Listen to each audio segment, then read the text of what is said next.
چکوال صوبہ پنجاب کا ایک اور شہر، یہ اچھی نسل کے بیل اور گھوڑوں کی وجہ سے بہت مشہور ہے۔ پاکستانی فوج میں شامل کافی تعداد میں فوجی جوانوں کا تعلق چکوال سے ہے۔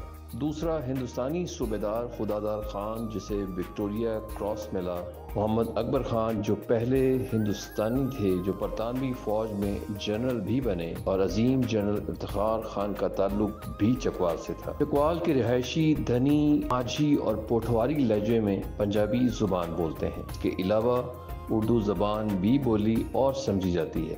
یہاں عوان نسل کے لوگ بڑی تعداد خصوصاً علاقہ ونہار میں آباد ہے۔ چکوال کے حدود اربا پر نگاہ ڈالی جائے تو یہ دلجبہ اور نیلی پہاڑی سے لے کر سکیسر کی پہاڑیوں تک پھیلا ہوا ہے۔ چکوال کے مناظر میں تھرچک محل کے قریب ایک آبی درہ ہے۔ چکوال کا کل رقبہ 6609 کلومیٹر اور 16,52,443 ایکڑ تک پھیلا ہوا ہے۔ چکوال ایک نیم آبپاش علاقہ ہے۔ یہاں پہاڑی سلسلہ کے ساتھ ساتھ بارانی علاقہ موجود ہے، اس لیے یہاں پر کاشتکاری میں بارش کا بہت زیادہ عمل دخل ہے۔ 70% سے زائد آبادی شعبہ زراعت سے وابستہ ہے، جس میں زیادہ تر زراعت بارانی ہے۔ چکوال کی اہم شخصیات کی بات کریں تو اس میں ایاز میر، حافظ محمد یوسف صدیقی، عبدالخالق، لیفٹیننٹ جنرل عبدالمجید ملک، لیفٹیننٹ جنرل عبدالقیوم، مرید حسین، کرنل امام آف چتال، کرنل محمد خان اور ایئر مارشل